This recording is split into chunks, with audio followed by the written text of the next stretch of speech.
મિત્રો દુઃખ સાથે જણાવવાનું કે ખેડૂત માટે છે ને સાવ માઠા સમાચાર છે. અમારે તો મગ બધાય વયા ગયા છે ને અમારો માંડ જીવ બચ્યો છે. તાલપત્રી બચાવવા ગયા તો અને વિશાલે તો આવું વાવાઝોડું પહેલી વાર જોયું છે ખેતરની અંદર. જોયા ઘણે છે પણ એમ જોઈ લો તમે અહીંયા બધું પતરા ભાંગી નાખ્યું છે. સર્વિસ બધું પૂરું કરી નાખ્યું છે. એટલે જીઆઈબી ખાતરને જાણ કરવી કે લાઈટ કાપી નાખે એટલે કોઈ પણ વ્યક્તિ અડે કે એની માથે કંઈ પડે ને તો એનું મૃત્યુ શોર્ટ સર્કિટથી ન થાય. આ બધું તો વિખાઈ ગયું છે. થોડું વાતાવરણ એવું લાગે છે કે શાંત થાય છે કે હવે ઘરે જવું છે. મગ ગયા અમારા ધોવાઈ ગયા.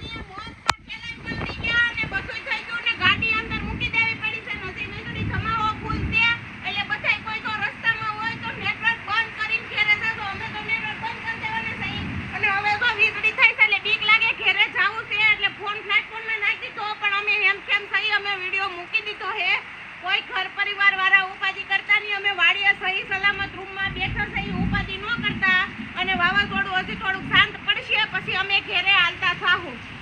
તમે જોઈ લો મિત્ર આખું બધું વીખી નાખ્યું છે. હું કરશું અને આ વરસાદ એટલો છે ને કે આ તો ટાઈટ ચડી ગઈ છે. અને મારા સંપૈયા તો અહીંયા પડ્યા છે. હું કહેતી હતી કે ક્યાં ગયા અહીંયા રહ્યા. હું કરવું આ વીજળી એટલી થાય છે અને આ બે પતરા રહ્યા ને આ તો પાણી હાલતા કરતી હતા. વાવેતર કરેલું હોય છે એને વાંધો નહીં આવે, બાકી ઉનાળુ પિયત હતું એ કોઈને હાથમાં નથી આવ્યું.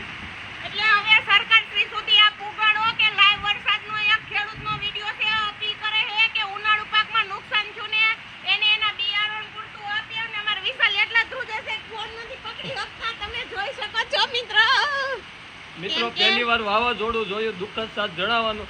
અને ખાસ કરીને સરકારને નમ્ર અપીલ કરું ખેડૂતના દીકરા તરીકે, અને જો તમે ખેડૂતના દીકરા હોવ અને તમારી આજુબાજુમાં તમને ખબર હોય કે ધારાસભ્યનો આ વ્યક્તિને કોન્ટેક્ટ છે એટલે જરૂરથી વિડીયો મૂકો.